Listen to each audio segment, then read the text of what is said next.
My husband and daughter went on a trip together. I got a phone call from the police that night. We have your daughter in custody. We have your daughter in custody. Please make your way to the police station as quickly as possible. I was working the night shift when I got a call from the police. Why was my daughter at the police station when she was supposed to be on vacation with her father? I unfortunately couldn't get off work immediately, but I did manage to get off early, and I rushed to the police station. I found my daughter sitting alone in a chair, talking to an overweight police officer by the name of Officer Tyson. She advised that I call my husband immediately, and as I tried to question him over the phone, I got the most unexpected response. "Keep your voice down, honey. She's sleeping beside me right now." But my daughter was sitting on my lap. I knew then that my husband was lying, and he deserved what I said next. "Mr. Joseph O'Leary, you are under arrest for abandonment of a child under protective custody, and there will be severe charges made against you." This is the story of how my husband betrayed our daughter in the most soul-wrenching way imaginable, and how a kind-hearted, powerful officer at the police station helped me immensely in getting him to justice. My name is Camilla, and I'm a 34-year-old nurse. My husband Joseph, better known as Joe, and I had been married for 7 years when this story commenced, and he worked as a regular office man in a local company. We actually went to high school together, and he's been a good friend to me ever since we first met. He was there when he helped get through my first soul-crushing breakup, and I was there when his loving grandma died, and come rain or shine, we were always there for each other. I do admit I had a bit of a weak personality and a bit of a worrier when I was younger, and I always found safety and solace whenever I was with him, and he was the only one who knew exactly what to do to calm me down. Naturally, this feeling for him grew more and more passionate, and one day, I realized I had completely fallen for him. That's why I cried so much with joy when he told me he loved me too, and we became a couple. After nearly a decade of wonderful times together, we got married, and that was 7 years ago. We were blessed with a beautiful daughter, Sadie, and lived a very happy life. I never wanted to quit my job after getting married, so I continued to work as a nurse with Joe's agreement. Ever since our daughter was born, I have been able to negotiate with my workplace and take weekends off as much as possible, but even so, there were times when I still had to work at night or on holidays. Since Joe is always off on weekends, asking him to watch over Sadie for me was getting pretty frequent. Sadie herself loved her father very much, mostly because he played with her a lot and made her laugh so much. Starting this coming April, our daughter was going to start a new chapter in her life by going to elementary school. Joe then started bringing up the subject of whether or not it would be a good idea for us to get Sadie a cell phone when she started school. However, I was so against that idea that I thought it would be better to give one to her after she reached the age of high school.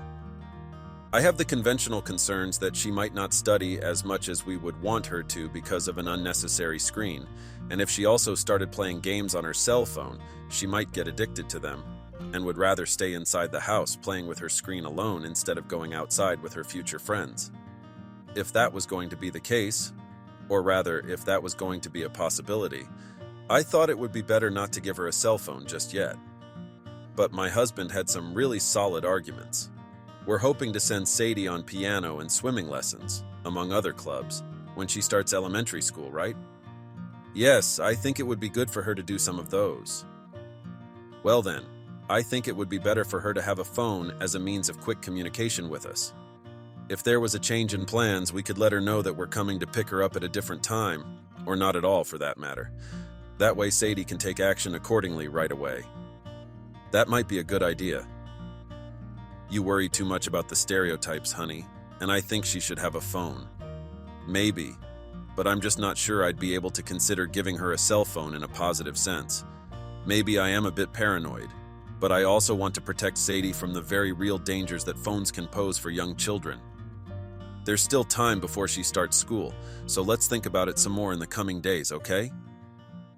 After that, Joe and I got to talking several times about what timing of getting her a cell phone was best, and we eventually decided to compromise and wait until she turned 10 years old before buying one for her. But how could I have known that an incident where she really should have had her cell phone would have changed the whole situation completely? Just thinking about the incident sends chills down my spine. Every year, after Sadie was done with kindergarten for about a month or so, we went on a trip as a family, and this year was no exception. This time, we were going on a 2-day, 1-night trip to a popular theme park in Connecticut, which our daughter was excited about, and she had been looking forward to the trip ever since we decided that's where we were going to go. However, tragedy struck. The day before the trip, my workplace called me and asked me to come in to work the next day.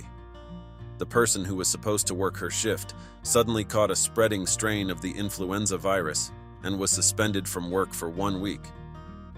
I was very sorry that I had to cancel the trip, but I had to tell both Joe and Sadie of the bad news. I have to apologize to both of you. I have to work tomorrow. I can't make the trip. I'm so sorry. I'll make this up to you, Sadie, I promise. But just this once. Please forgive me. Well, that's just the way Mommy works sometimes, eh, Sadie, darling? I guess we don't have much of a choice. Yeah, I don't think we do, neither. Have a nice day at work, Mommy. Thank you. They were both very kind and flexible, and quickly and reasonably agreed to the cancellation, which made me feel even worse. But I had no choice. I had to go to work because they were understaffed, what with the influenza strain affecting the nurses quite a bit and all. So I asked Joe to cancel the reservation at the hotel, but when he called the hotel to cancel, they said there's going to be a cancellation fee, but they said they wouldn't charge us if it wasn't for all of us. So I propose I go with Sadie, and we have this little trip, just the two of us. I guess that's fair. I'll be working during the day and another night shift, so I won't be home for another while until after dark. Plus, I know Sadie's been looking forward to it. I'm sorry for you, honey, but I guess it's settled. Sadie and I are going alone together? Yup. Take care of Sadie, okay? Before going to bed, I told my daughter that I wanted her and her daddy to go on a trip together, and she seemed very happy and excited. But she was also reservedly happy, as though she was concerned about me. On Saturday, before I went to work, and before they went on their little overnight date together, I asked Joe to please take good care of her, and he assured me to leave it all to him, and I was relieved that she was enjoying herself. But I was still a little worried, so just in case of an emergency, I gave her a good luck charm. Sadie, come here, sweetheart. I'm sorry I can't come with you. It's okay, Mommy. Good luck with your work. Thank you. I'm going to give this to you, okay? What's this? It's a good luck charm. I want you to use it in case something bad happens, but if nothing happens, just give it back to me, okay? Can you do that? Thank you, Mommy. Inside the small envelope, I had put enough money for a cab ride and a piece of paper that had my phone number on it. I know she wouldn't need it since she'll always be with her daddy, but I decided to give it to her just in case of emergency. After giving her the envelope, she put inside her bag, and after giving her a big hug and kiss, I went off to work, and even though I was sad to behold them fade away in the distance, I knew they were going to have so much fun together. I was so jealous. I worked the day shift with no problem, and all that was left was the night shift, which started at 9 p.m.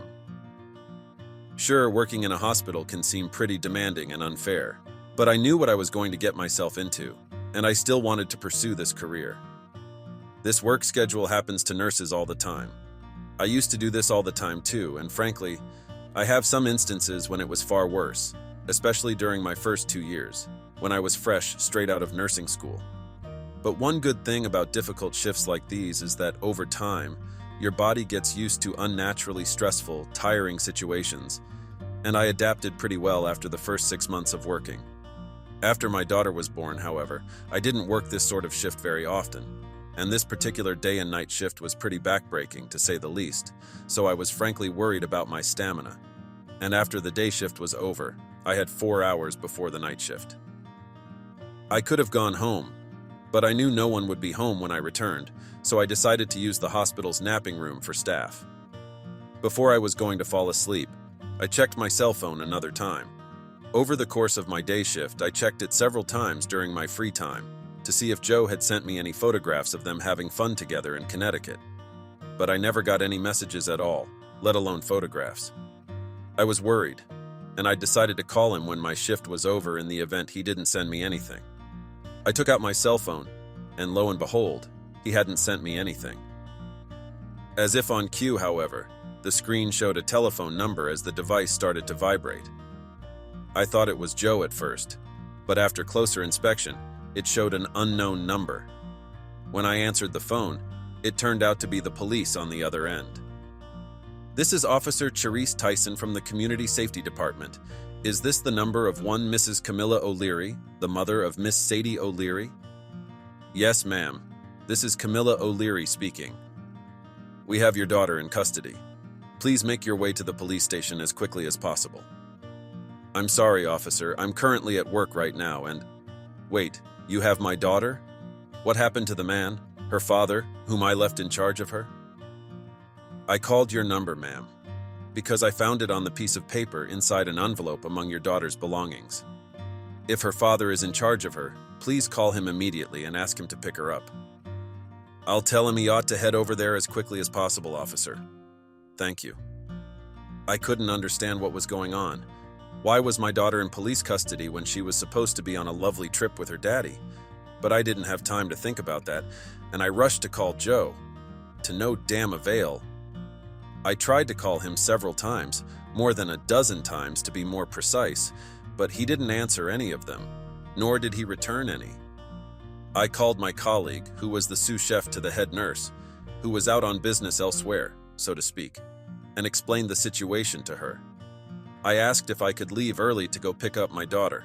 She promised she would, and after a brief exchange, she let me go. I informed a few other nurses on my way out, and pleaded with them to take care of the rest, to which they all nodded and rushed to the police station. When I entered the police station, I found my daughter sitting alone in a chair, talking to an overweight police officer who was indeed Officer Charisse Tyson. The powerful-looking woman gave me an annoyed look and said in that deep voice of hers, "And what in the name of Jimi Hendrix took you so long, lady? You know you have a protective responsibility, don't you?" "I'm sorry, ma'am. I tried to contact my husband, but even after more than a dozen attempts, it was futile. It took a bit of time to arrange with my superiors to get off work, too. I'm sorry. I ought to have been more decisive. Are you okay, Sadie?" Sadie's expression was completely neutral, even when she saw me, which surprised me. She was supposed to be on vacation with her daddy. Why in the name of Jimi Hendrix was she here?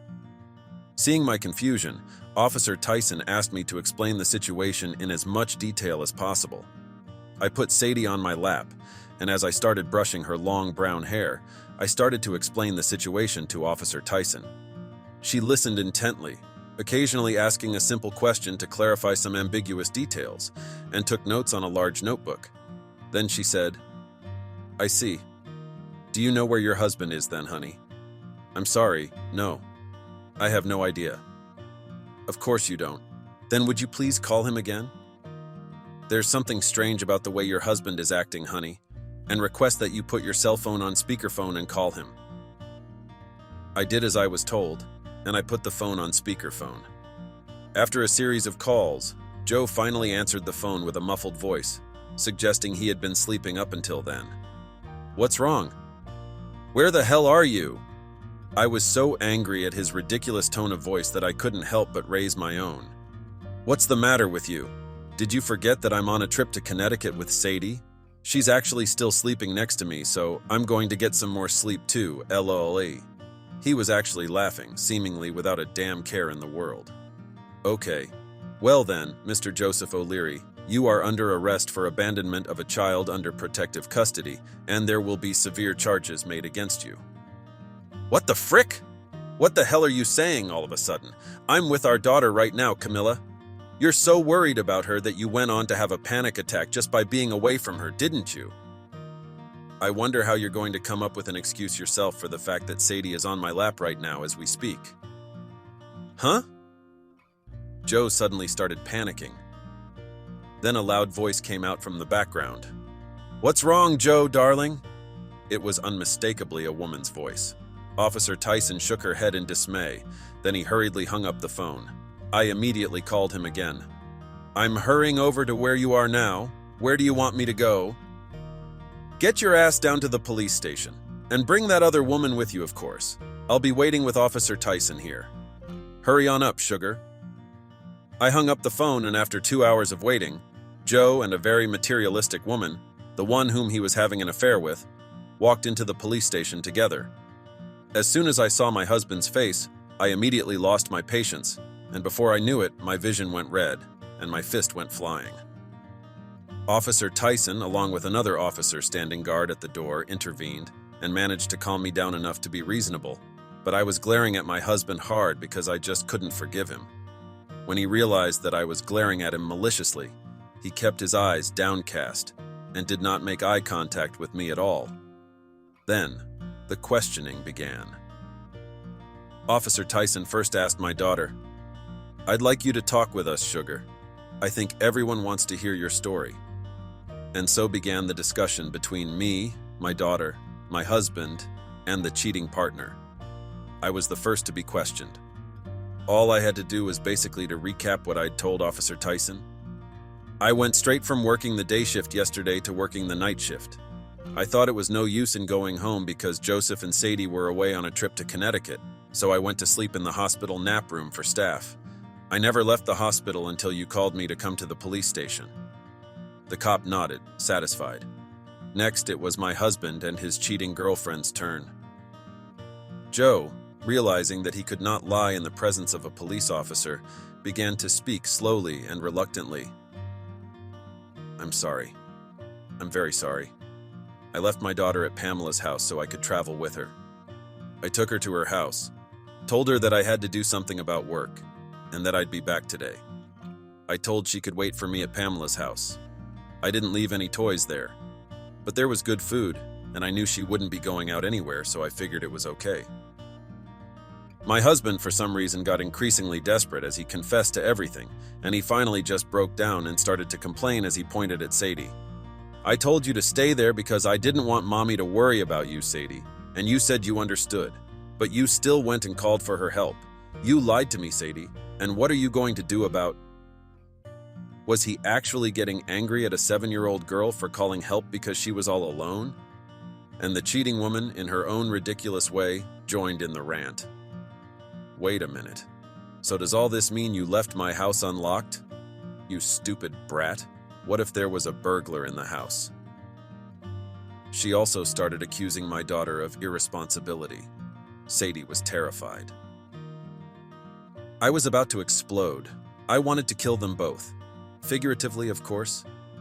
It was one thing they'd left her alone, but it was another that they started pointing fingers at her because she wanted help and protection. I was about to get up to punch them when Officer Tyson shouted, "And how in the name of sweet Kurt Cobain is that relevant to our situation? How do you think she felt, leaving her at home alone at night? She may have gotten so scared because she thought you were never coming back."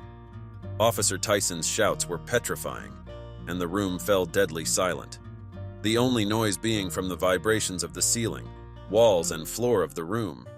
Both traitors were shocked that were scolded by a cop. Officer Tyson then turned to Sadie, who was trembling. "I'm sorry, honey. Want to tell your story now?"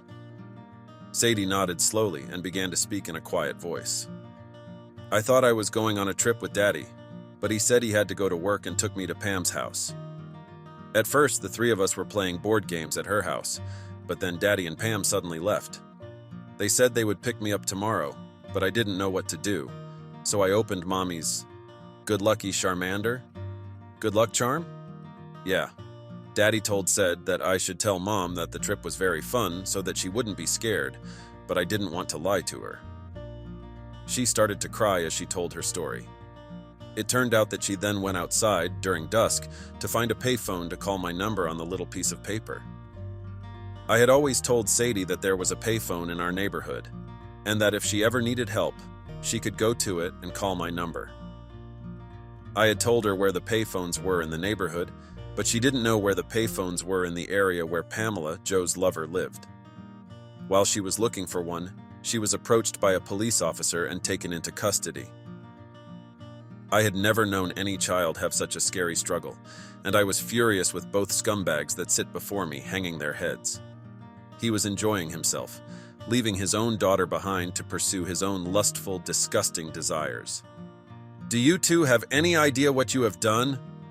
I clenched my fists in fury, but Officer Tyson spoke up before I could say anything else. Because of you irresponsible pricks, this child could have possibly been in a whole lot of trouble. If we had not taken her into custody so quickly, she would have been kidnapped. Or worse. Do you know what that means? Joe seemed to begin to realize how dire the situation was. I'm sorry. I'm a monster. He started apologizing. But not Pamela. No, she went on to say something that would even make the Buddha lose hope in humanity. Hey, this is a freaking family thing, right? I unintentionally got involved in this, so I'm just gonna leave now, okay? She tried to get up, only to be forced back down by Officer Tyson. This man is, of course, under arrest for abandonment of a child under protective custody, but so are you, Miss Pamela Winnipeg. In case you didn't know, legal responsibility for protecting a dependent is initiated protection for an insured person by someone who is of a legally adult age, and it is applied even if he or she is a third party unrelated to the dependent. Basically, as long as the protector is over the age of 18 and was left in charge of the safety and protection of anyone under 18, is considered a legal guardian of that underage person. You are considered to have initiated the protection because you let her inside your house. What? That's not true. This is so stupid. Who's stupid, really? Don't you dare think that you two are going to get away with this. And thus, the two were arrested by the police on charges of abandonment of a child under protective custody. They were sentenced to 2 years in prison, but their sentence was later suspended, much to my dismay, for whatever reason I'll never comprehend. And now they're free. But, to my great delight, they were both subsequently fired from their jobs. And since it was all over the news, no one else would hire them, so they had to resort to a life of part-time work. However, they could not pay their bills without borrowing money, because of my claim for alimony for the divorce, child support, and compensation against the emotional stress on Sadie. However, the only places that would lend money to these two part-time workers with criminal records were shady financial institutions, and they are now working desperately to pay back their debts. Their income from their part-time jobs is limited, and now they are working as referrals for shady businesses, some of which could very well be a form of illegal activity, so they can no longer lead a normal human life. As for me, after divorcing Joe, I decided to stop working at the general hospital and become a nurse at a general practitioner's office instead. I have to work extra hours during the week, but I still get to go home earlier than some days I had at my old workplace, so I have more time to spend with Sadie. And after that one incident, I decided to give her a cell phone right away so that I could always be in touch with her. I was so against giving her a cell phone for so long, but I realized that depending on how you use it and how you enable restrictions, it to be a very effective tool. I'm going to raise my daughter more responsibly from now on, so that she won't have to go through that kind of atrocious experience in the future, and I hope Sadie will continue to smile so bright for the months and years to come.